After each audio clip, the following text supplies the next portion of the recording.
Yeah, dear student, welcome back to the business study class. Our chapter going on is chapter 3, private, public and global enterprise.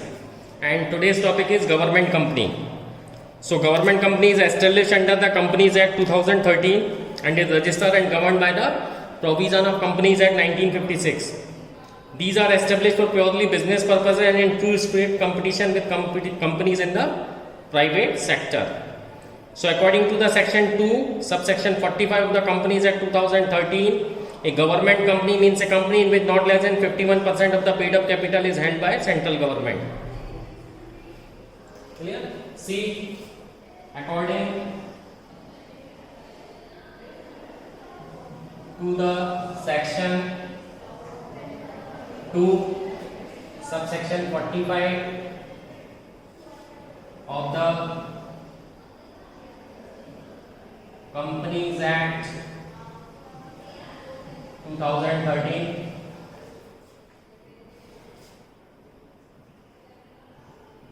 a government company is a company in which 51% of the paid up capital is held by central government or state government. Clear? Or partly by central government or partly by state government, or maybe it may be by one or more state governments. Clear? And include the company which is a subsidiary of the government company. Subsidiary means associate company. There is no change in the definition of the company. All provisions of the Act are applicable to government companies unless otherwise specified. A government company may be formed as a private limited company or a public limited company. There are certain provisions which are applicable to the appointment, retirement of directors and other managerial personnel. From the above, it is clear that government exercises control over the paid up share capital of the company.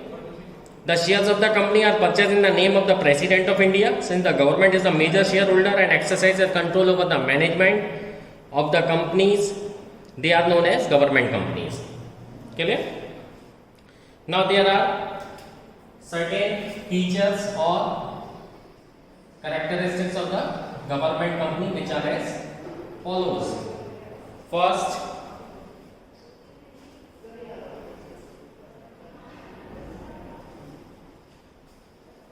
it is an organization.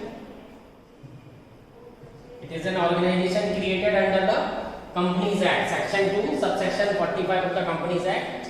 Amendment Act actually 2013 because original act is of 1956.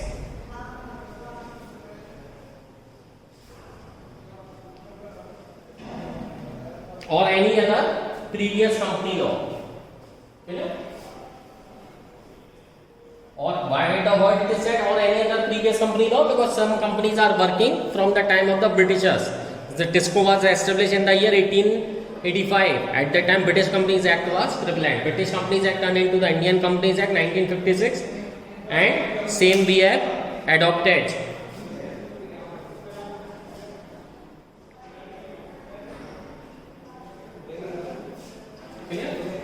Now the second features, company can file a suit. Suit means legal case against third party.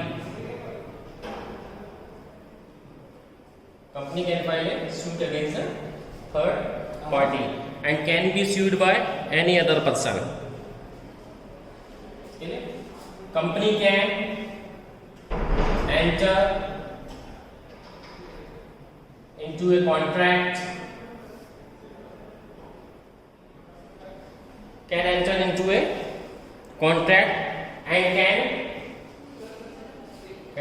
into a contract and can acquire property in its own name.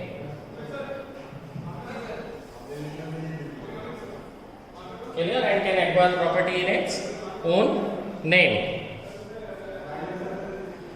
The management of the company is regulated by the Companies Act according to the provision of Companies Act, like any other public limited company.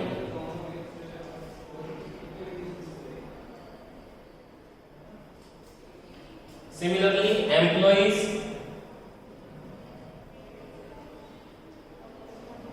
are also appointed by the company according to the rules contained in their memorandum of association and article of association. These two are the very important document of a company, and which I have already taught you, or if not, that I will teach you in the coming chapters, containing the objects of the company and its rules and regulation. Okay. Next, auditing.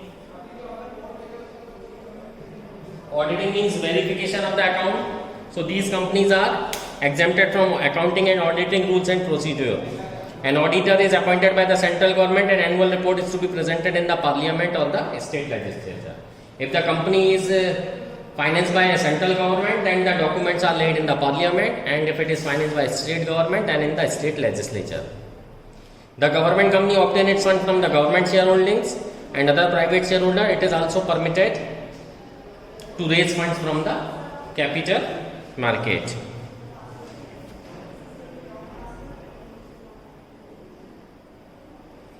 Clear?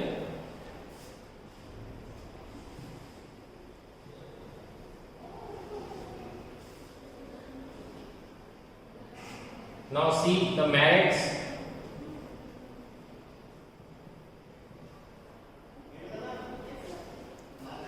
A government company can be established by fulfill the requirement of the Indian Companies Act. Clear? A separate act in the parliament is not. Clear? So the formalities of Indian Companies Act is to be followed. There is no need to pass an act for that purpose in the parliament. If an act is passed for that purpose, it will turn into a statutory company. So that is the difference between the government company and a statutory company. Clear? This company is having separate legal identity. The company is having separate legal identity different from the government. Clear? Though it is a government company, but its identity is different from the government. Clear? It enjoys autonomy, means for taking permission or doing anything, they are not required to take permission from the government like a statutory company. They are having autonomy, means enjoy their freedom in taking the decisions. Clear? Generally, these companies are promoted to curb malpractices. Clear? These companies are promoted to curb the malpractices and to promote healthy competition. In the market. Like example is the Maruti Suzuki. The 51% stake is held by the government and 49% is held by Japanese company Suzuki.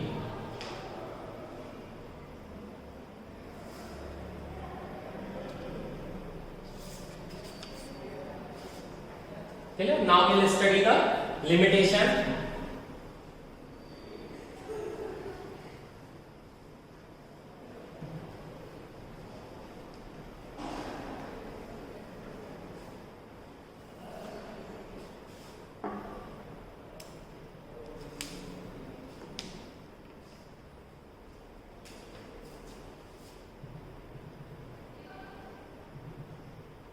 Limitations. So despite the several type of autonomies given to the government company, they suffer from some type of limitations also. Okay? Now, since the government is the major stakeholder,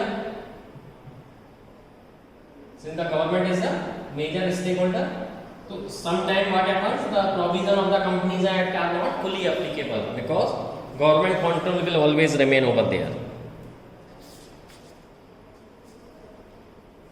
Okay? Since only the capital is subscribed by the government, it is not answerable to Parliament. Okay? Government companies are not answerable to the Parliament.